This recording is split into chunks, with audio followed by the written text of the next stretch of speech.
వేదిక పైన ఉన్న పెద్దలు, వేదిక ముందున్నటువంటి ఈరోజు నేను వచ్చిన గ్రామం ఒకసారి చూస్తే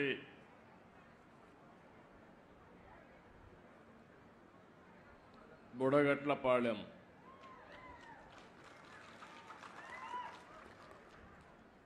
నేను మీ మీటింగ్ పెట్టుకోక మునుపు నేను దగ్గర ఒక గంట చేపలు పట్టే ప్రతి ఒక్కరితో మాట్లాడాను. సముద్రం దగ్గరికి వెళ్ళాను. ఎవరైతే సముద్రంలో అప్పుడే చేపలు తీసుకొచ్చారో ఆ చేపలన్నీ చూశాను. అయితే ఇప్పటికే లేట్ అయింది కాబట్టి చాలా చేపలు చనిపోయే పరిస్థితి. అడిగాను, బ్రతికి తీసుకొస్తారా లేకుంటే కొన్ని చనిపోతాయంటే 2 విధాలుగా ఉంటుందని వాళ్ళు చెప్పారు. నాకు ఎక్కడైతే పోలీస్ అయితే స్వాగతం పలికాడు. మొట్టమొదటిసారిగా నేను వస్తానే మీ ఊర్లో స్వాగతం పలికింది పోలీస్ స్వాగతం పలికాడు. పోలీస్ ఎట్లయితే బందోబస్తుగా వస్తారో దానికంటే సమర్థవంతంగా అన్నీ నాకు ఎక్స్ప్లెయిన్ చేశాడు, మీ సమస్యలన్నీ. అక్కడి నుంచి నేరుగా మీ కష్టాలన్నీ కూడా విన్నాను. ఆ కష్టాలన్నీ విన్న తర్వాత కొంతమంది ఆడబిడ్డలు ఎండు చేపల్ని ఏ విధంగా తయారు చేస్తారో అది కూడా చూశాను. ఎవరైనా చేపలు ఎక్కువగా వచ్చినప్పుడు అవి మిగిలిపోతే ఆ చేపల్ని ఏ విధంగా ఎండబెట్టాలనో ఎండబెట్టి మళ్ళీ ఆ చేపలను నెత్తిన పెట్టుకొని గ్రామం పోయి అమ్ముకొని మళ్ళీ ఇక్కడికి వస్తున్నారు. వాళ్ళ కష్టాలు చూశాను. అక్కడి నుంచి నేరుగా బోట్ ఏ విధంగా రిపేర్ చేస్తారో పడవలు అది కూడా చూశాను. ఈరోజు చిన్న స్పేర్ పార్ట్స్ కూడా లేకుండా ఎక్కడికో పోయి శ్రీకాకుళం విశాఖపట్నం పోయి తెచ్చుకునే పరిస్థితి ఉంది. ఇంకో పక్కనే చేపలన్నీ వచ్చినప్పుడు పట్టుకుని తీసుకుని ఎవరైతే అమ్ముతారో అది కూడా చూశాను. వాళ్ళకు కూడా చాలనటువంటి ఈ యొక్క ఐస్ బాక్సులు ఉండడం, దానివల్ల కూడా ఇబ్బందులు. ఇక్కడ చేసిన తర్వాత ఎక్కడ మార్కెట్లో రేటు బాగుంటే అక్కడ అమ్మే పరిస్థితికి వస్తున్నారు. మీరందరూ కూడా పేదవాళ్ళ కష్టాలు చూశాను. మీరు మామూలుగా అయితే బోటు మీరు తీసుకుని ప్రాణానికి కూడా భయపడకుండా రాత్రి 1 గంటకు బయలుదేరి సముద్రంలోకి వెళ్తున్నారు. ఓసారి సముద్రంలో అల్లకల్లోలాలు వచ్చినప్పుడు కానీ, బాగా అలలు పెరిగినప్పుడు కానీ, ఒకప్పుడైతే అలర్ట్ సిస్టమ్ కూడా ఉండేది కాదు. ఇప్పుడు కూడా చాలామంది ప్రాణాలు పోగొట్టుకునే పరిస్థితికి వస్తున్నారు. అయితే ఇక్కడ జరిగేది, కొంతమంది బోట్లన్నీ వాళ్లే కొని, మీ దగ్గర పెట్టుబడి లేదు కాబట్టి మీరు పట్టుకొచ్చిన చేపలు వాళ్లే తీసుకుని ఆ చేపల్లో సగం డబ్బులే మీకు ఇచ్చి వాళ్ళు మాత్రం బలిచిపోతున్నారు కానీ బాగుపడుతున్నారు కానీ మీరు మాత్రం నష్టపోతున్నారు. అది కూడా చూశాను. అక్కడి నుంచి పక్కనే వల రాత్రంతా వెళ్తారు. 1 గంటకో 2 గంటలకో మళ్ళా వస్తారు.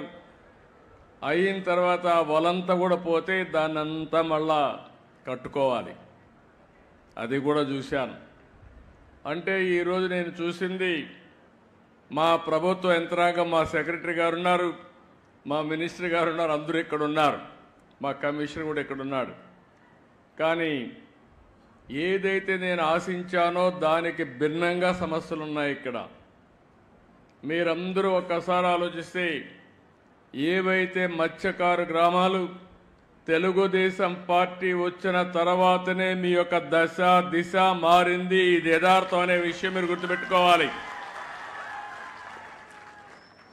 అదే మరి మీలో కూడా ఒక పట్టుదలతో ఉంటారు. ఎన్నికలప్పుడైతే ఈ మత్స్యకారుల గ్రామాలుగా కట్టడి చేసి ఒకే మాట మీద ఉంటారు. ఆ విధంగా మాట మీదుండి ఎప్పుడు ఓట్లేశారు మీరు. ఎప్పుడు కూడా తెలుగుదేశం పార్టీకి, ప్రస్తుతం ఎన్డీఏ పార్టీకి వెనుకబడిన వర్గాలే వెన్నెముక. మొన్న కూడా అందరూ ఓట్లేశారు, కానీ అందరిలో ఎక్కువ ఓట్లేసింది ఈ వెనుకబడిన వర్గాలు, అందులో మత్స్యకారులని చెప్పి కూడా నేను మీకు తెలియజేస్తున్నా. ఇవన్నీ చూసినప్పుడు నాకు కూడా ఒక పట్టుదల, మీ జీవితాలు మార్చవలసిన బాధ్యత మా మీద ఉంది. ఈరోజు వెనుకబడిన వర్గాల కోసం అనేక కార్యక్రమాలు చేశాం, అవి చాలవు, ఇంకా చేస్తా. ఎట్టి పరిస్థితుల్లో మత్స్యకారుల జీవితాల్లో వెలుగు తీసుకొచ్చే వరకు మీ వెంట నేనుంటాను, మా పార్టీ ఉంటుంది, ఎన్డీఏ ఉంటుందని మరొక్కసారి హామీ ఇస్తున్నా. 10 నెలలైంది, అనేక సమస్యలున్నాయి గవర్నమెంట్లో.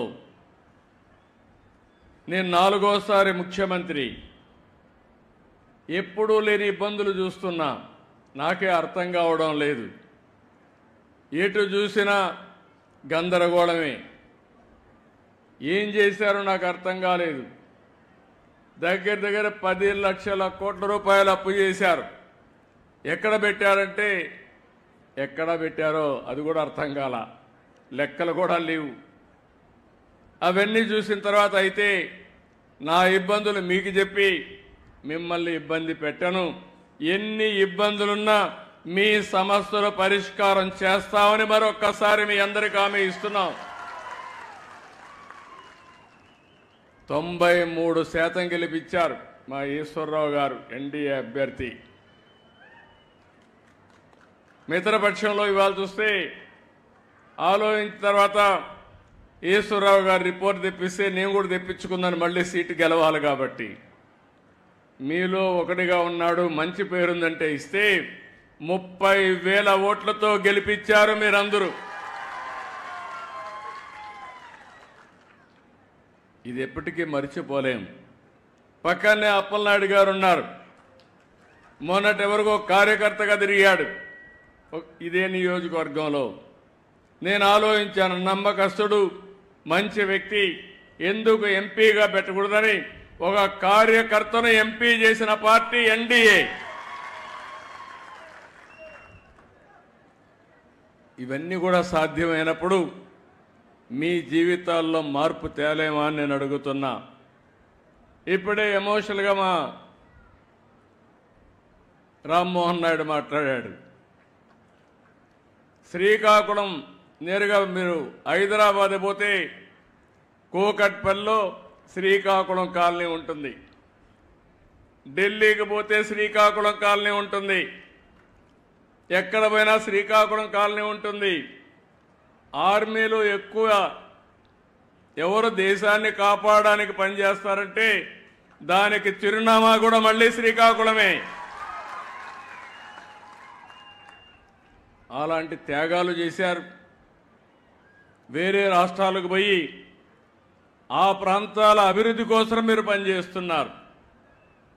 అందుకే ఇక్కడ చూశాను, మా నాయకులు కూడా రోషం రావాలని చెప్పాను. 26 జిల్లాలుంటే 26 జిల్లాల్లో తక్కువ తలసరి ఆదాయం, దీన్ని ఇంగ్లీష్లో పర్ క్యాపిటా ఇన్కమ్ అని మాట్లాడతాం. తలసరి ఆదాయం అంటే ఆ ఇంట్లో ఎంతమంది ఉంటే అంతమందికి కలిసి అంతే ఆదాయం వస్తుంది. అంటే అంత తక్కువ ఆదాయం రావడానికి ఇక్కడ ఎలాంటి కొరతలు ఉన్నాయి? తెలివితేటలకు కొరత లేదు, నాయకత్వానికి ఏమాత్రం కూడా తక్కువ కాదు. వనరులైతే వంశధార ఉంది, నాగావళి ఉంది, నిరంతరం నీళ్లు వస్తాయి, సముద్ర తీరం ఉంది. నేషనల్ హైవే ఎక్కువ ఉండే జిల్లా శ్రీకాకుళం జిల్లా.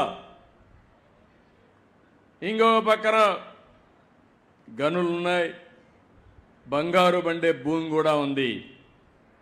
ఇవన్నీ ఉన్నప్పటికీ కూడా ఇంకా వెనుకబడి ఉన్నారు. నేను అందుకని ఒక సవాలుగా తీసుకున్నా, అవసరమైతే మళ్ళీ మళ్ళీ వస్తా, ఈ జిల్లాను బాగు చేసే వరకు నేను మీకు అండగా ఉంటానని ఈరోజు మీకు మాట ఇస్తున్నా. అనేక సంక్షేమ కార్యక్రమాలకు నాంది పలికాం, కానీ సమాజంలో వెనుకబడిన వర్గాల్లో అట్టడుగు నుండే కొన్ని వర్గాలు ఉన్నాయి. అందులో మత్స్యకారులు ఒకటి. మీరెప్పుడు సముద్రాన్నే నమ్ముకున్నారు. తెల్లవారుతో పోయి అర్ధరాత్రి పోయి మళ్ళీ తిరిగి రావాలంటే ఆడబిడ్డలు తిరిగి వచ్చే వరకు ఎక్కడికక్కడ గందరగోళంగా భయాందోళనలో ఉంటారు. అలాంటి జీవితం మీది. అలాంటప్పుడు మీ ఆదాయం కూడా అక్కడికక్కడే వచ్చే పరిస్థితి వచ్చింది. అదే సమయంలో ఈరోజు మీరు చూస్తే వేట విరామం 2 నెలలు 61 రోజులు మనం ఇస్తాం.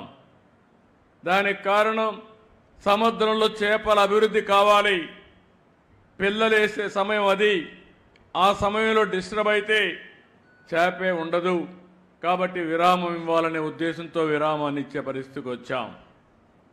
అదే సమయంలో ఒకప్పుడు మీరు విరామం ఇస్తే, ఎందుకంటే మీరందరూ కూడా ఇప్పుడు కూడా సముద్రానికి పోతేనే మీ కడుపు నిండుతుంది. ఒకరోజు పోకపోతే ఆ రోజు పస్తే. అందుకే నేను ఆలోచించిన తర్వాత 14వ సంవత్సరం 15వ సంవత్సరంలోనే వేట విరామం సమయంలో ఆర్థిక సహాయం ఇవ్వాలని నిర్ణయించిన పార్టీ తెలుగుదేశం పార్టీ అని చెప్పి నేను మీకు తెలియజేస్తున్నా.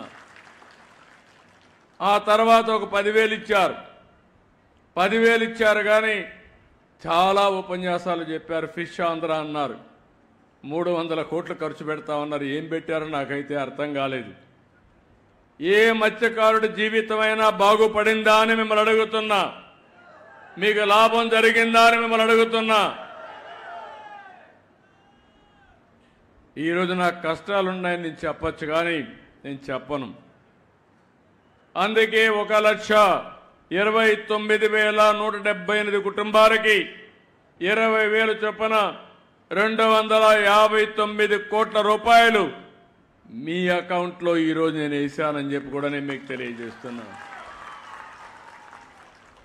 నేను కూడా బటన్ నొక్కచ్చు, కానీ నేను బటన్ నొక్కలా.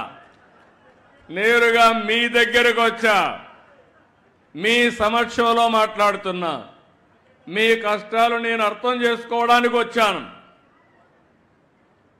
ఏదో వచ్చినప్పుడు ఇంత మునుపు ఉండే పాలకులు వచ్చుంటే ఇక్కడుండే మీ కొబ్బరి చెట్లు గోవిందా. ముందు కొబ్బరి చెట్లు వెళ్ళిపోయేటివి. అంటే ఒక నాయకుడు వస్తే ప్రజాహితం కోసం వచ్చినప్పుడు చెట్లు నరికేయడం, లేకుంటే ఎక్కడికక్కడ పరదాలు కట్టేయడం, అనేక సమస్యలు. ఇంకైతే కొంతమంది ఇంట్లో నుంచి బయట రానియకుండా నెత్తిన చేపెట్టడం, ఇలాంటివన్నీ కూడా నేను ఒక నెగతాళి చేయడం లేదు. కానీ నేను చెప్పేది ఏంటంటే, ఎప్పుడు కూడా ప్రభుత్వం అనేది ఒక బాధ్యతగా ఉండాలి. ప్రజల ఆదాయాన్ని పెంచాలి. మీ జీవన ప్రమాణాలు మెరుగుపరచాలి. నేను విశాఖపట్నం భోగాపురం ఎయిర్పోర్ట్ ఇచ్చాను. నేనుంటే 1 సంవత్సరంలో పూర్తయ్యేది. వీళ్ళు వచ్చారు, మొత్తం మార్చారు. ఏమైనా వచ్చిందంటే రాలేదు. మళ్ళీ నేనే వచ్చి దాన్ని పూర్తి చేసే పరిస్థితి ఇప్పుడు వచ్చింది. రాబోయే రోజుల్లో ఈరోజు ఇంకొక విషయం కూడా గుర్తుపెట్టుకోవాలి. ఒకప్పుడు రామ్మోహన్ నాయుడు గారి తండ్రి ఎర్రమనాయుడు గారు కేంద్ర మంత్రిగా ఉండి శ్రీకాకుళానికి ఉద్దానానికి నీళ్లు తీసుకొచ్చారు. ఈరోజు మళ్ళీ రామ్మోహన్ నాయుడు గారి ఆధ్వర్యంలో భోగాపురం ఎయిర్పోర్ట్ పూర్తి కాబోతుంది. అది శుభ పరిణామం ఈ జిల్లాలకి. ఈరోజు కేంద్రంలో 2 మంత్రులు ఉంటే, ఒక కేబినెట్ మినిస్టర్ ఉంటే, ఆ కేబినెట్ మినిస్టర్ని నేను రామ్మోహన్ నాయుడుకి ఇచ్చానంటే, ఈరోజు నేను ఇచ్చిన తర్వాత నిన్న ఢిల్లీకి పోతే కూడా మీ రామ్మోహన్ నాయుడు అండి బ్రహ్మాండంగా పనిచేస్తున్నాడు, చాలా బాగా పనిచేస్తున్నాడు అభినందించే పరిస్థితికి వచ్చారు. ఒక యువకుడు ఉత్సాహవంతుడు. నేను అందుకే అడిగా, రామ్మోహన్ నువ్వు చదువుకున్నావు, పర్డ్యూ యూనివర్సిటీగా చదివావు, శ్రీకాకుళం అభివృద్ధి కాకపోతే నీ డిగ్రీ వాపసు ఇవ్వాల్సి వస్తుందని ఇప్పుడే చెప్పా. నాకు ఒక నమ్మకం ఉంది. ఆయన కానీ ఈ టీం ఇప్పుడు ఉండే టీం అంతా కూడా ఎమ్మెల్యేలందరూ, శంకర్రావు కూడా మనం చూశారు, మంచి డ్రామా. మా ఎమ్మెల్యేస్ మీటింగ్లో అయితే ఈశ్వరరావు అయితే చాలా బ్యూటిఫుల్గా, ఈశ్వరరావుకి ఇంత టాలెంట్ ఉందని నాకే ఆశ్చర్యం వేసింది. అలాంటి ఇప్పుడు కూడా మీతో మాట్లాడినప్పుడు చూశారు ఎంత కన్విన్సింగ్గా, మనసు కరిగిపోయేట్టుగా చాలా మీ సమస్యలన్నీ పూసకొచ్చినట్టు చెప్పగలిగాడంటే ఒక ప్రజాప్రతినిధికి ఉండవలసిన లక్షణాలు ఇవని చెప్పి కూడా నేను మీకు తెలియజేస్తున్నా. ఇలాంటి టీం ఉన్నప్పుడు ఎందుకు అభివృద్ధి కాలేమని మిమ్మల్ని అడుగుతున్నా. మీలో కూడా ఒక మార్పు రావాలి.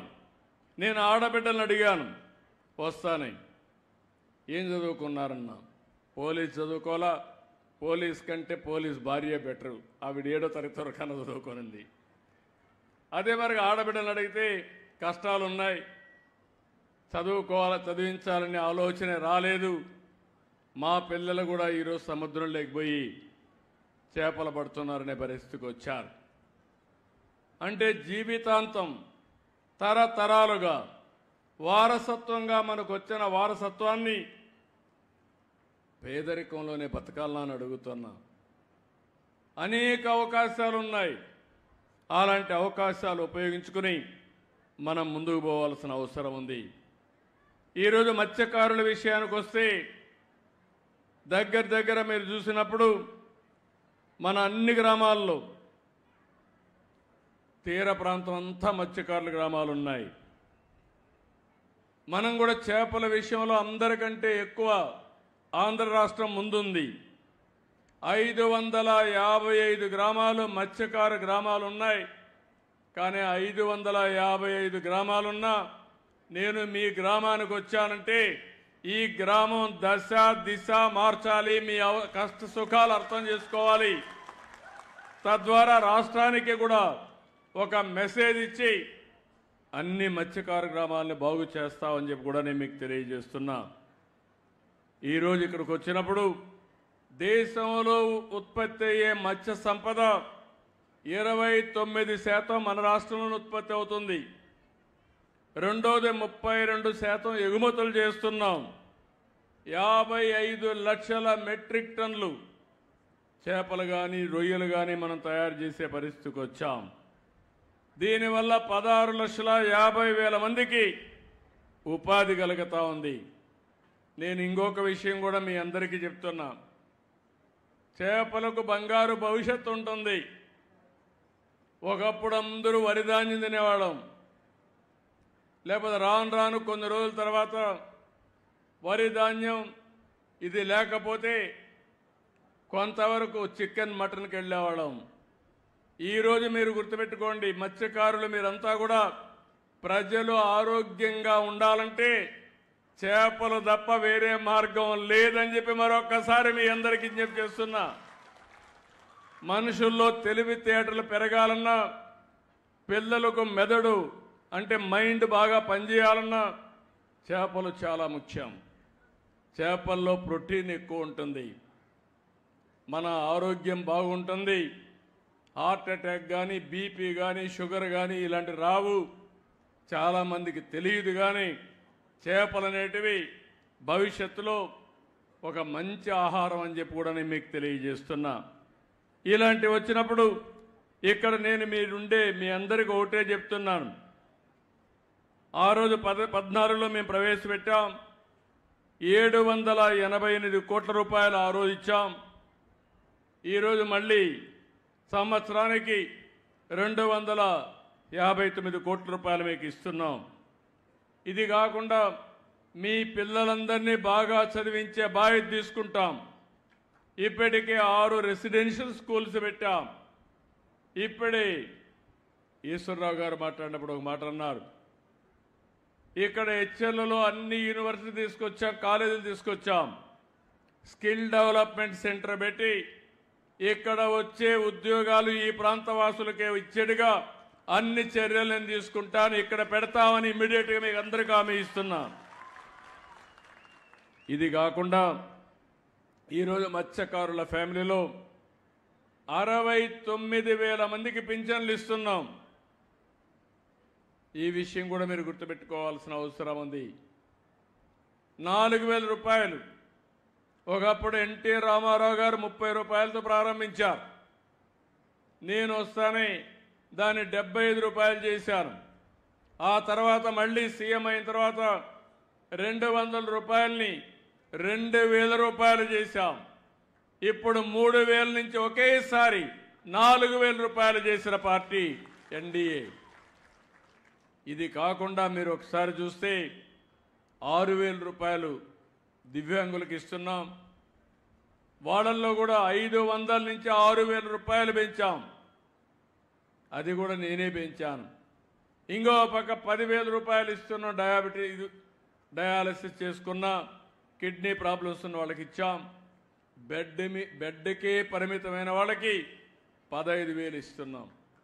దేశంలో పేదవాళ్లకు పింఛన్లు 33,000 రూపాయలు, 33,000 కోట్లు ఇచ్చే ఏకైక పార్టీ భారతదేశంలో ఎన్డీఏ ఆంధ్రప్రదేశ్. ఏ రాష్ట్రంలో ఇవ్వడం లేదు. కనీసం ఒక్కొక్క ఇంటికి 48,000 రూపాయలు సంవత్సరానికి ఇంకా ఎక్కువ వచ్చే అవకాశాలు క్రియేట్ చేశామని చెప్పి కూడా నేను మీకు తెలియజేస్తున్నా.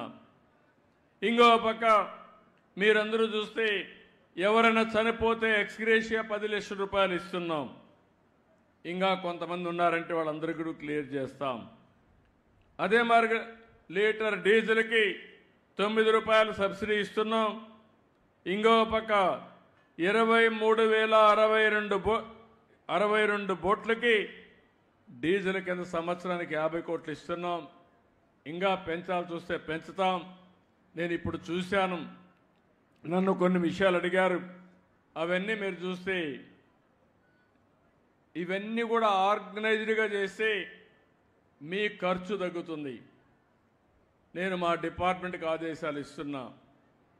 మత్స్యకారుల జీవితాల్లో వెలుగు రావాలంటే, అందరితో సమానంగా మీరు బాగుపడాలంటే ప్రత్యేకంగా మీకేం చేయాలనో ఒక ప్రణాళిక తయారు చేసి ఆ ప్రణాళిక అమలు చేసే బాధ్యత మేము తీసుకుంటామని చెప్పి మీ అందరికీ హామీ ఇస్తున్నా.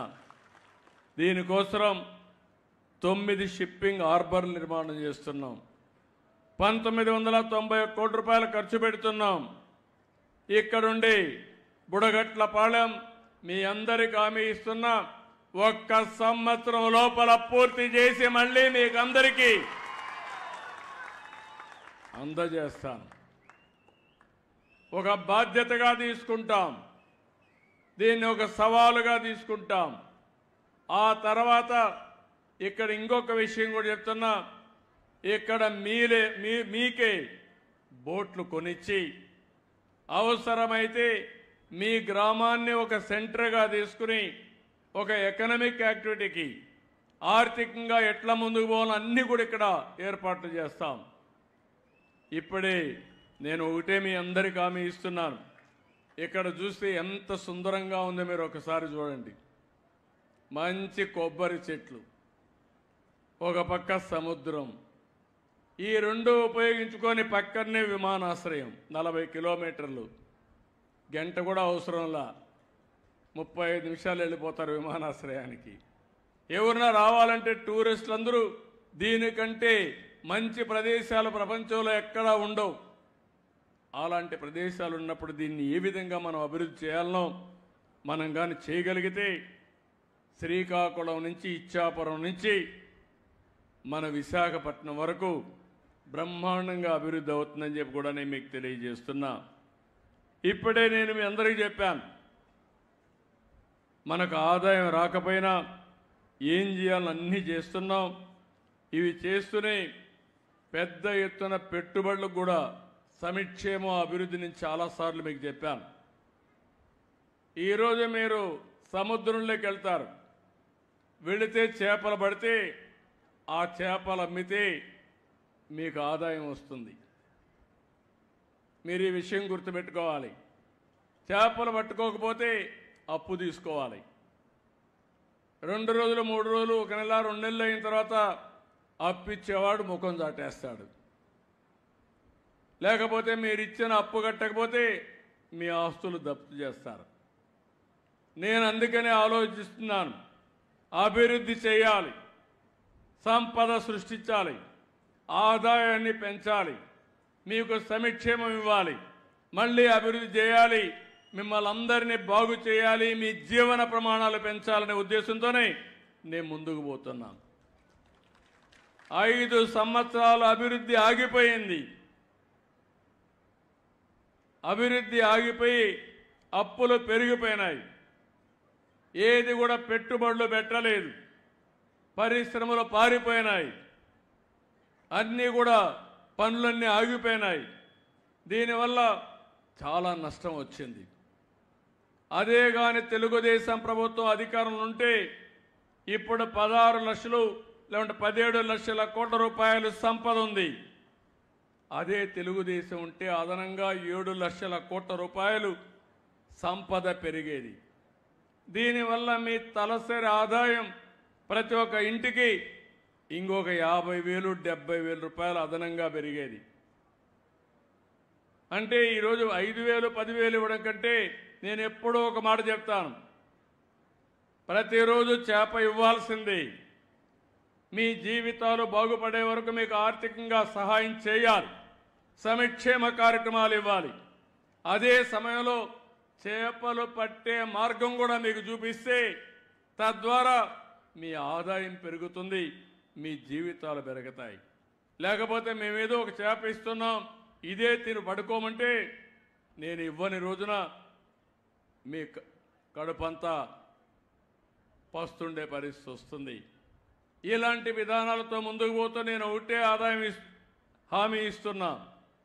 రేపు రాబోయే రోజుల్లో ఇప్పుడే మీ సెక్రటరీని చూశారు.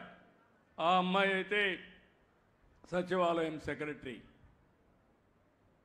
బీకామ్ బీఎస్సీ కంప్యూటర్ చేసింది, బాగా చెప్పగలుగుతా ఉంది. నేను ఒక నిర్దిష్టమైన ఆలోచన పెట్టాను. ప్రతి ఒక్క కుటుంబాన్ని బాగు చేసే బాధ్యత ఈ ప్రభుత్వం తీసుకుంటున్నామని చెప్పి కూడా నేను మీకు తెలియజేస్తున్నా. దానికి కూడా ఒక నిర్దిష్టమైన ఆలోచనతో మీరు చూస్తే ఇక్కడికి వచ్చినప్పుడు ఈ గ్రామంలో కలెక్టర్ గారు ఇక్కడే ఉన్నారు, నేను ఆయనకు కూడా ఆదేశాలు ఇస్తున్నా. ఈ గ్రామంలో మనం చూస్తే జిల్లాలో ఎక్కువ తలసరి ఆదాయం వచ్చేది హెచ్చర్ల. దానికి సంతోషం. మీకంటే మిగిలిన వాళ్ళు ఇంకా వెనుకబడి ఉన్నారు. కానీ నియోజకవర్గంలో తక్కువ తలసరి ఆదాయం వచ్చేది మళ్ళా మీ మండలం. మీ గ్రామానికి కూడా అదే తలసరి ఆదాయం వస్తూ ఉంది. ఇక్కడ నేను చెప్పాను, ఈరోజు ఆ ఫిగర్స్ కూడా ఇక్కడ ఉన్నాయి. అవి చూసినప్పుడు మీ ఊరైతే 23-24లో 1,41,497 రూపాయలు తలసరి ఆదాయం. అంటే ఊర్లో వాళ్ళందరి ఆదాయం ఆవరేజ్న 24-25 సంవత్సరం జరిగిన సంవత్సరంలో అది 1,62,376కు పెరిగింది. ఈ సంవత్సరం 1,86,671 రూపాయలకు పెంచాలని, 28-29 2,87,595 రూపాయలకు పెంచాలని నిర్ణయం చేసుకొని ముందుకు పోతున్నాం. అయితే ప్రాబ్లం అంతా కూడా మీరు గుర్తుపెట్టుకోవాల్సింది, మీరు పెరుగుతున్నారు, మీకంటే విశాఖపట్నం ఇంకా ఎక్కువ పెరుగుతూ ఉంది. విశాఖపట్నంలో ఉండే ఆదాయం ఆంధ్రప్రదేశ్ రాష్ట్రంలోనే నెంబర్ 1లో ఉన్నారు. నా ఉద్దేశం విశాఖపట్నంలో ఉన్న, హెచ్చర్లలో ఉన్న, ఇచ్చాపురంలో ఉన్న మీ ఆదాయం పెరగాలి, అందరూ సమానంగా ముందుకు పోవాలన్న ఆశయంతో పనిచేస్తున్నామని చెప్పి నేను మీకు తెలియజేస్తున్నాను. దీనికోసం నేను ఒక విధానపరంగా కూడా కొన్ని నిర్ణయాలు తీసుకుంటున్నాను. ఆ విధానపరంగా నిర్ణయాలు మీరు చూస్తే ప్రతి ఒక్క ఇంటికి గ్రామీణ ప్రాంతాల్లో 3 సెంట్ల భూమి, పట్టణ ప్రాంతాల్లో 2 సెంట్ల భూమి ఇవ్వాలని, ఈ గ్రామంలో 499 మంది ఇండ్లున్నాయి. ఇందులో మీరు చూస్తే 18 మందికి ఇంటి జాగాలు లేవు. కలెక్టర్కి ఆదేశాలు ఇస్తున్నా 6 నెలల లోపల అందరికీ ఇండ్లు ఇచ్చే బాధ్యత కలెక్టర్కి అప్పచెప్తున్నాను. ఇంకో పక్క 371 ఇండ్లున్నాయి. 170 పర్మనెంట్ ఇండ్లు లేవు. ఏదైనా పాత ఇండ్లు పెంకుటిండ్లు ఉంటే కూలిపోతా ఉంటే ఆ ఇండ్లు కూడా ఇవ్వాలి. మొత్తం పర్మనెంట్ ఇండ్లు ఇచ్చే బాధ్యత, ఇండ్లు కట్టించే బాధ్యత యంత్రాంగానికి అప్పచెప్తున్నాను. ఇంకొక పక్క మరుగుదొడ్డులు నేనే ప్రవేశపెట్టాను. ఒకప్పుడు ఊరికి వస్తే స్వాగతం పలికేది రోడ్డంతా మరుగుదొడ్డే. అక్కడి నుంచి మార్పులు తీసుకొచ్చాను. మా ఆడబిడ్డలైతే తెల్లవారితో మరుగుదొడ్డుకు పోతే మళ్ళా సాయంత్రం పోయే పరిస్థితి. అక్కడైతే కట్టాం. ఇప్పుడు కూడా ఈ గ్రామంలో 91 లేవు. నేను ఒకటే మీ అందరికీ విజ్ఞప్తి చేస్తున్నా, రాష్ట్రమంతా చేస్తున్నాను, ఇక్కడ చేయాలి. 91 మరుగుదొడ్లు కట్టుకోవాలి. దాన్ని ఉపయోగించుకునే బాధ్యత మీది. శాంక్షన్ చేయమంటున్నానని చెప్పి కూడా నేను మీకు తెలియజేస్తున్నా. పవర్ కనెక్షన్లు అయితే 604 ఉన్నాయి. మీ ఇంటి మీదనే మీరు కరెంటు తయారు చేసుకునే అవకాశం ఉంది. Roof top solar. వెనుకబడిన వర్గాలు ఉన్నారు. మామూలుగా 2 కిలోవాట్లు 240 యూనిట్లు కానీ మీరు ఉత్పత్తి చేసుకోవాలంటే దగ్గర 60,000 రూపాయలు కేంద్రం రాయితీ ఇస్తారు. నేను ఒక 20,000 ఇస్తున్నాం. 80,000 ఇస్తాం. ఒకసారి మీరు పెట్టుకుంటే మళ్ళీ తిరిగి కరెంటు ఛార్జీలు కట్టే పరిస్థితి ఉండదు. దీనికి కూడా మీరు ముందుకు రావాల్సిందిగానే మిమ్మల్ని అందరినీ కోరుకుంటున్నా. ఇంకో పక్క ఇంటింటికి గ్యాస్ 572 ఉన్నాయి. 32 లేవు. ఆ 32 కూడా శాంక్షన్ చేయమంటున్నా. ఇప్పుడు ఇంటర్నెట్లు కూడా వచ్చాయి. 321 మందికి ఉన్నాయి.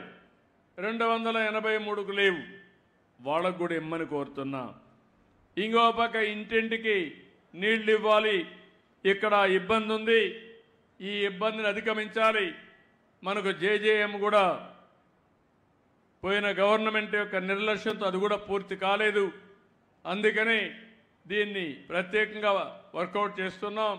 అది వచ్చే వరకు నీళ్ళు ఇచ్చే బాధ్యత, అవసరమైతే ఓవర్ హెడ్ ట్యాంక్ కట్టి నీళ్ళు ఇచ్చే బాధ్యత మీరు తీసుకోవాల్సిన అవసరం. దీన్ని ప్రత్యేకమైన స్కీమ్ కూడా శాంక్షన్ చేస్తాం. 2750 మీటర్లు సీసీ రోడ్లు అయినాయి. ఇంకొక 2430 మీటర్లు కావాలి. ఈ సంవత్సరమే శాంక్షన్ చేయండి. పూర్తి చేసే బాధ్యత కలెక్టర్కి అప్పచెప్తున్నాను. డ్రైన్స్ కూడా, మరుగు కాలువలు కూడా పూర్తి చేయాలి. ఇది ఎంత అవుతుందో వేసి పూర్తి చేయాలి. 122 స్ట్రీట్ లైట్స్ ఉన్నాయి. అదే మరి మీ గ్రామంలో ఏదైతే వేస్ట్ మేనేజ్మెంట్, ఇండ్లలో ఉండే చెత్త కానీ, మనం వాడే మురుగునీరు కానీ, మళ్ళీ అవన్నీ కూడా కరెక్ట్గా చేసి దీన్ని కూడా ముందుకు తీసుకుపోవాల్సిన అవసరం ఉంది. పంచాయతీ కలిసి మీరు కూడా చేయాల్సిందిగానే మిమ్మల్ని కోరుతున్నా. ఇవి కాకుండా స్కూల్ కానీ, అదే సమయంలో ప్రైమరీ హెల్త్ సెంటర్ కానీ, లేకపోతే ఏఎన్ఎం సెంటర్ కానీ ఏమేమి అవసరం ఉన్నాయో, అంగన్వాడీ, అవన్నీ కూడా మనం పర్యవేక్షించుకోవాల్సిన అవసరం ఉంది. ఈ 2 కూడా మీరు ఒకసారి చూస్తే మన ఉద్దేశం ప్రతి ఒక్క గ్రామానికి ఇంటికి కావలసిన అవసరాలన్నీ ఇస్తాం. అదే సమయంలో గ్రామానికి కావలసిన అవసరాలు ఇస్తాం. ఇంకా మీకు మిగిలేది మీ జీవన ప్రమాణాలు పెంచాలి. కొంతమందికి భూములు ఉంటాయి, కొంతమంది సముద్రం పైనే ఆధారపడతారు, వేరే ఆదాయం ఉండదు. మీకు ఆదాయం ఎట్లా పెంచాలనే దానిపైన ఈరోజు నేను ఆలోచిస్తున్నాను. అందుకే ఒక వినూత్నమైన కార్యక్రమం కూడా చేశాను. ఇక్కడే మీరు చూస్తున్నారు. దగ్గర ఈ గ్రామంలో ఒక 177 195 బంగారు కుటుంబాలు, అట్టడుగు నుండే వాళ్ళ ఆదాయంలో 195 మంది ఉన్నారు. అందులో 11 మంది ఎస్సీలు ఉన్నారు, 1 ఎస్టీలు ఉన్నారు, 176 బీసీలు ఉన్నారు, ఓసీలు 7 మంది ఉన్నారు. ఇవి 2 కూడా కుప్పిలి 1, కుప్పిలి 2. ఈ 2 సచివాలయాలు ఉన్నాయి. ఈ రెంటిల్లో కూడా ఇంతమంది ఉన్నారు. ఇంకో పక్క నేను మార్గదర్శకులు కూడా ఎంపిక చేశాను. ఇది ఒక వినూత్నమైన కార్యక్రమం, మీరు గుర్తుపెట్టుకోవాలి. పేదరిక నిర్మూలన జరగాలి. నేను చెప్పిన సూపర్ 6 ఏవైతే ఉన్నాయో, ఎన్నికల హామీలు ఏవైతే ఉన్నాయో అవన్నీ నిలబెట్టుకోవడానికి చేయడానికి అన్ని విధాల ప్రయత్నం చేస్తా. ఇవి చేసే వరకు నిరంతరం ముందుకు పోతానని మీ అందరికీ హామీ ఇస్తున్నా. ఇప్పటికే అన్నా క్యాంటీన్లు పెట్టాం, 200 క్యాంటీన్లు పెట్టాం, పేదవాళ్లకు పింఛన్లు ఇచ్చాం. మా ఆడబిడ్డలకు ఒకప్పుడు నేనే వంట గ్యాసు దీపం కింద ఇచ్చాం. ఇప్పుడు దీపం 2 కింద మళ్ళీ మా ఆడబిడ్డలందరికీ 3 సిలిండర్లు ఉచితంగా ఇచ్చే బాధ్యత నేను తీసుకున్న 1 కోటి మందికి. ఇది అయిన తర్వాత ఈరోజు మత్స్యకారులకి 20,000 రూపాయలు మీ అకౌంట్లో వేశాను. రాబోయే నెలలో కేంద్ర ప్రభుత్వంతో సమానంగా అన్నదాత కింద రైతులకి 20,000 రూపాయలు ఇచ్చే బాధ్యత. వాళ్ళు 6,000 ఇస్తే మన 14,000 రూపాయలు 3 ఇన్స్టాల్మెంట్స్లో మీ అకౌంట్లో వేసే బాధ్యత నేను తీసుకుంటానని మీ అందరికీ హామీ ఇస్తున్నా. ఇది అవుతానే తల్లికి వందనం. జూన్లో మనకు పరీక్షల వల్ల కాలేజీలు పెడతారు, అన్ని స్కూల్స్ అన్నీ ఓపెన్ అవుతాయి. నిన్నే మీరు చూశారు, ఏదైతే డిఎస్సి మెగా డిఎస్సి 5 సంవత్సరాలు ఉద్యోగాలు ఇవ్వలేదు, ఒక టీచర్ని నియమించలేదు. ఇప్పుడుండే టీచర్లందరినీ కూడా నేనే నియమించాను అనేక సమయాల్లో. మళ్ళీ 17,000 మందికి డిఎస్సి పెట్టి స్కూళ్ళు ఓపెన్ చేసే లోపల వాళ్ళని అపాయింట్ చేసే బాధ్యత తీసుకుంటామని చెప్పి మీ అందరికీ హామీ ఇస్తున్నా.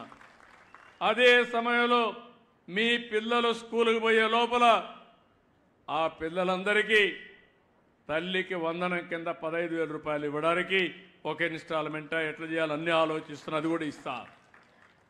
నేను చూశాను, పోలీస్ అయితే 3 పిల్లలు, ముగ్గురికి 15,000 ఇచ్చే బాధ్యత నాదని మరొక్కసారి హామీ ఇస్తున్నా. ఈరోజు ఇంకొక సమస్య కూడా ఉంది, జనాభా తగ్గిపోతా ఉంది. జనాభా తగ్గిపోవాలంటే జనాభాని పెంచడానికి కూడా మనం కొన్ని ప్రోత్సాహాలు ఇవ్వాలి. ఒకప్పుడు నేను ఆలోచించి జనాభా పెరిగిపోతుందని ఫ్యామిలీ ప్లానింగ్ పెట్టాను. అప్పుడు 2 పిల్లల కంటే ఎక్కువ ఉంటే ఆ రోజు వాళ్ళు పంచాయతీల్లో పోటీ చేయడానికి అర్హత లేదని పెట్టాను. ఇప్పుడు ఇంకొక చట్టం తేవాలనుకుంటున్నా, తీసేశాను. కానీ 2 పిల్లల కంటే తక్కువ ఉంటే వాళ్ళు పోటీకి అర్హత లేదని కొత్త చట్టం తేవాలని ఆలోచిస్తున్నా. అంటే మార్పులు చూడండి, ఎందుకంటే జనాభా రోజు రోజుకు తగ్గిపోయే పరిస్థితి వస్తూ ఉంది. ఇదే జరిగితే కడాన మనకు మనుషులు కూడా కనపడరు, గ్రామాలు కూడా ఉండవు. అందుకని ఇది కూడా చేస్తున్నాం. అందుకే నేను పోలీసులు చూసి కూడా ఆనందపడ్డాను. 3 పిల్లలు ఉన్నారు, 10, 9, 8 తరగతి చదువుతున్నారు.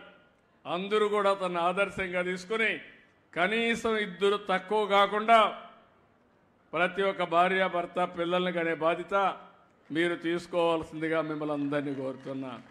వాళ్ళని చదివించే బాధ్యత,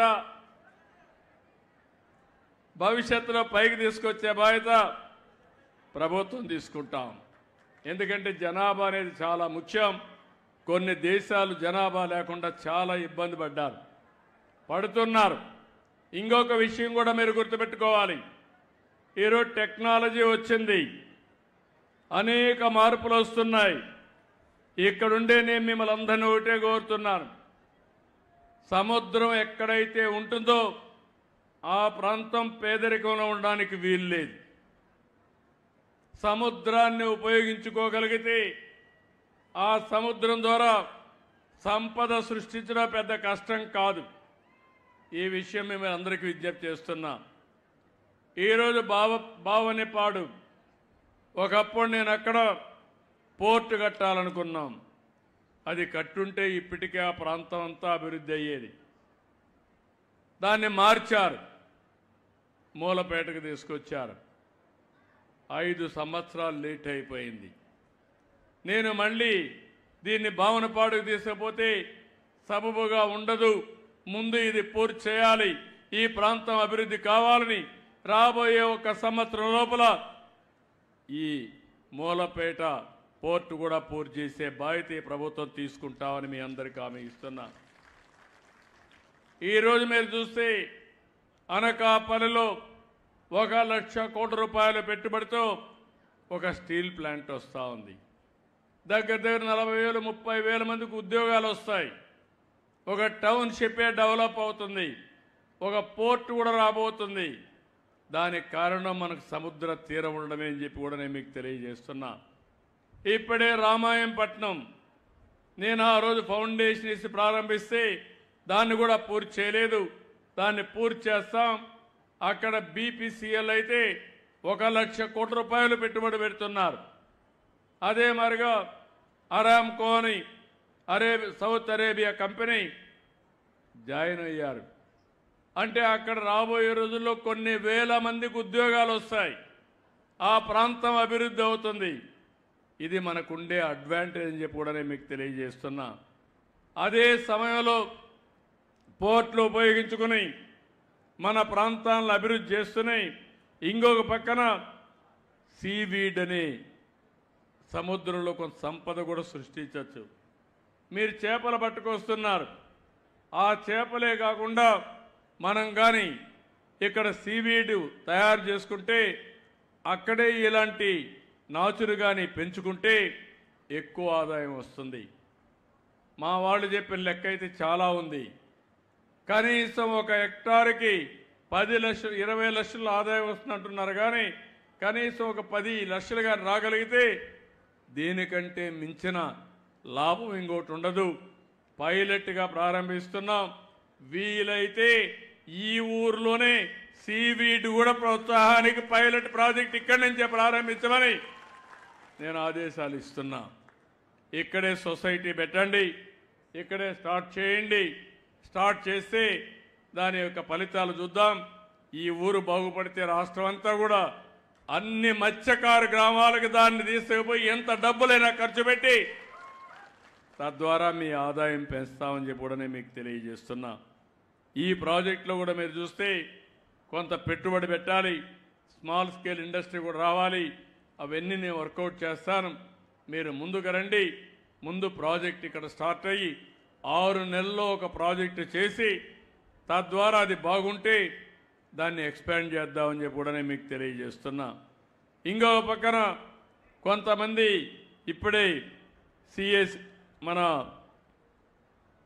సిఎంఎఫ్ఆర్ఐ ఐసిఏఆర్ వచ్చారు. వాళ్ళు ఇంకొక ప్రపోజల్ కూడా ఇచ్చారు. దాన్ని కూడా ఇక్కడే ప్రయోగ పెట్టాను. ఆర్టిఫిషియల్ రీఫ్స్ అని ఇవి కడితే దగ్గర 35 లక్షల రూపాయలు ఇన్వెస్ట్మెంట్ అవుతుంది. అయినా కూడా పెట్టండి ఇక్కడ. దీనివల్ల దగ్గర మీ ఆదాయం ఎక్కువ పెరిగే అవకాశం ఉంటుంది. అంటే చేపలు అక్కడ ఎక్కువ ఉత్పత్తి అయ్యే అవకాశం ఉంటుంది. దగ్గర సముద్రంలోకి పోవాల్సిన పని లేదు. దగ్గరలోని చేపలు అక్కడే ఉత్పత్తి అవుతాయి. అలాంటి కొత్త టెక్నాలజీ ఉంది. 30% ఫ్యూయల్ ఆదా అవుతుంది. టైం కూడా 30% సేవ్ అవుతుంది. ఇప్పుడు వచ్చే దానికంటే 3 రెట్లు ఆదాయం పెరిగే అవకాశం వస్తుంది. చేపలు ఉత్పత్తి అవుతాయి. ఇవన్నీ కూడా బయోడైవర్సిటీ వల్ల ఇవి జరుగుతాయని చెప్పి కూడా నేను మీకు తెలియజేస్తున్నా. ఆధునికమైన టెక్నాలజీస్తో ముందుకు పోదాం. రోజుకు అనేక మార్గాలు వస్తున్నాయి. ఒకప్పుడు మీరందరూ కూడా సెల్ ఫోన్ ఉండేది కాదు. నేను సెల్ ఫోన్ తీసుకొస్తే అందరూ ఎగతాళి చేశారు. 95-2000 సంవత్సరాల్లో సెల్ ఫోన్కి నేనే దోహదం చేశాను ప్రమోట్ చేయాలని. ఈరోజు ఇక్కడ ఇంతమంది ఉన్నారు. అందరికీ సెల్ ఫోన్ ఉందా లేదా అని అడుగుతున్నా. సెల్ ఫోన్ ఉందంటే చేలు పైకి ఎత్తండి. అందరికీ సెల్ ఫోన్ ఉంది. అంటే సెల్ ఫోన్ నిత్యావసర వస్తువుగా తయారైపోయింది. నేను ఇది చూసిన తర్వాత కొత్తగా ఒక వినూత్నమైన కార్యక్రమం పెట్టాను. ఏదైతే ఈరోజు వదిలేమా ఈరోజు మీరు ఒకసారి చూస్తే వాట్సాప్ గవర్నెన్స్ పెట్టాను. వాట్సాప్ గవర్నెన్స్లో 1000 సర్వీసులు, మీకు ఏ పని కావాలన్నా ఆఫీసుకు పోకుండా వాట్సాప్ ద్వారానే సర్వీసులు ఇచ్చే కార్యక్రమానికి శ్రీకారం చుడుతున్నాం. 270 ఇస్తున్నాం ఈరోజు. మిగిలిన సర్వీసులు కూడా పూర్తిగా ఇచ్చే బాధ్యత ఈ ప్రభుత్వం తీసుకుంటామని చెప్పి కూడా నేను మీకు తెలియజేస్తున్నా. అదే సమయంలో ఎవరైనా ఆ ఫారం ఫిలప్ చేయలేకపోయినా ఒక నెంబర్ కొట్టి, నేను ఇచ్చిన నెంబర్ కొట్టి మీకు కావాలని పని చెప్తే చేసి పెట్టి మళ్ళీ మీకు వాట్సాప్లో చెప్పే బాధ్యత కూడా తీసుకుంటున్నాను. అంటే టెక్నాలజీ బాగా పెరిగింది. గ్రామీణ ప్రాంతాల్లో ఉండే మీరు ఆలోచించుకోవాలి. దీన్ని ఏదో మనం మాట్లాడుకోవడానికో లేకుంటే ఇంట్లో వాళ్ళతో ఫోన్లో మాట్లాడడానికే కాకుండా అనేక విధాలుగా ఇది ఉపయోగపడుతుంది. ఇది కూడా మీరు గుర్తుపెట్టుకోవాల్సిందిగా నేను మిమ్మల్ని కోరుకుంటూ, ఇప్పుడే ఇక్కడికి వచ్చినప్పుడు శంకర్రావు గారు చాలా విషయాలు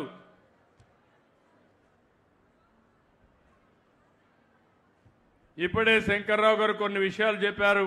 ఈశ్వరరావు గారు కొన్ని విషయాలు చెప్పారు. ఈశ్వరరావు గారు చెప్పిన దానిపైన నేను ఒకటే ఆయనకు హామీ ఇస్తున్నా. ఈరోజు నందుకుదుటి మన ఈశ్వరరావు చాలా బాగా పనిచేస్తున్నాడు, ఆయన అభినందిస్తూ ఇక్కడ మిత్రపక్షాలను కూడా బ్రహ్మాండంగా కలుపుకొని వెళ్తున్నాడు.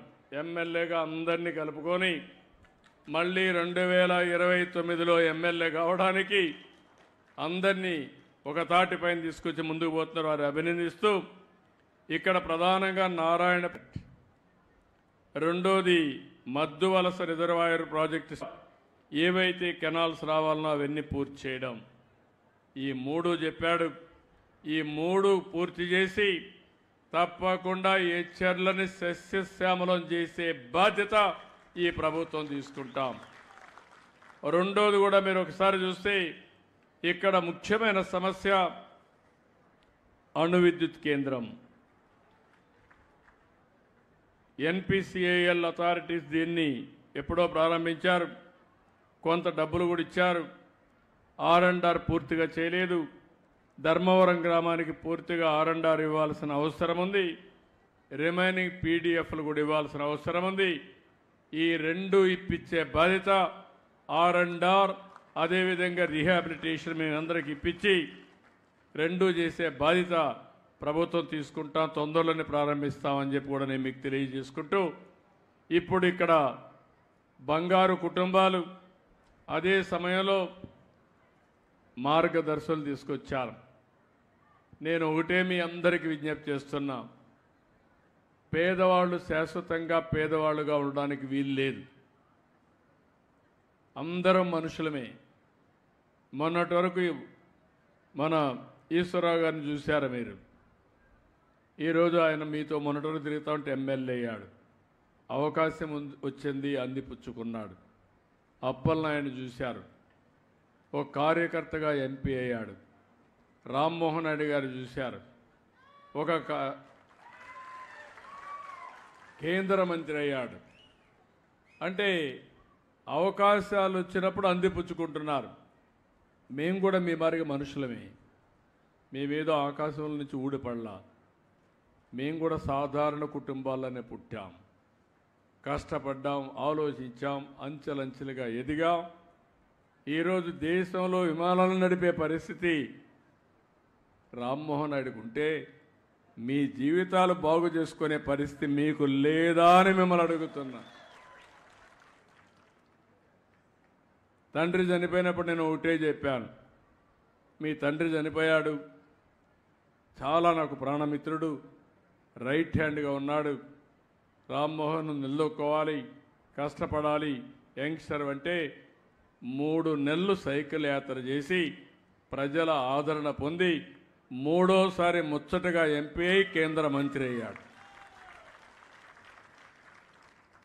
నేను అందుకే ఇలాంటి దారులు మీకు చూపించడానికి మార్గదర్శనం కూడా తీసుకొస్తున్నా. ఎవరైతే జీవితంలో సక్సెస్ అయిన కొంతమంది వ్యక్తులు ఇప్పటికి కూడా చారిటీ ద్వారా ఎన్జిఓ ద్వారా ఖర్చు పెడుతున్నారు. విద్య కోసరం, ఆరోగ్యం కోసరం, గ్రామాల రోడ్ల కోసరం ఈ ఖర్చు పెడుతున్నారు. నేనే ఒకప్పుడు ఒక పిలిపిచ్చాను. జన్మభూమి పిలుస్తుంది, రా కదిలిరా అంటే ప్రపంచంలో ఉండే అందరూ వచ్చి వాళ్ళ గ్రామంలో స్కూల్ బిల్డింగ్ కట్టారు, వాళ్ళ గ్రామంలో రోడ్లు వేశారు, అన్ని శ్మశానాలు కట్టారు, అన్నీ చేశారు. ఇప్పుడు నేను ఒక పిలిపిచ్చాను. సమాజం మీకు అన్ని విధాలా కలిసి వచ్చింది, మీ అదృష్టం బాగుంది, మీరు పైకి వచ్చారు. కానీ సమాజానికి తిరిగి ఇవ్వాల్సిన బాధ్యత మీ మీద ఉంది. అందుకే మీరందరూ ఆలోచించండి. హై నెట్వర్త్ ఇండివిజువల్స్ ఎవరైతే పై స్థాయిలో ఉన్నారో 10%, కింది స్థాయిలో ఉండే 20%ని అడాప్ట్ చేసుకుని బాధ్యత తీసుకుని వారిని పైకి తీసుకొచ్చే బాధ్యత మీదని ఈరోజు మార్గదర్శకులు కోరారు. చాలామంది వచ్చారు. ఈరోజు మనం ఒక 2 నిమిషాలు వాళ్ళతో మాట్లాడి ఎట్లా టైఅప్ చేస్తాం మీకు చెప్తాం. ఈ పక్క బంగారు కుటుంబాలకు సంబంధించి కొంతమంది ఉన్నారు. ఒకసారి మైక్ ఇచ్చి నువ్వు మాట్లాడతావమ్మా, చెప్పమ్మా, నువ్వేం చేస్తావు చెప్పు, నీ పేరేంటమ్మా?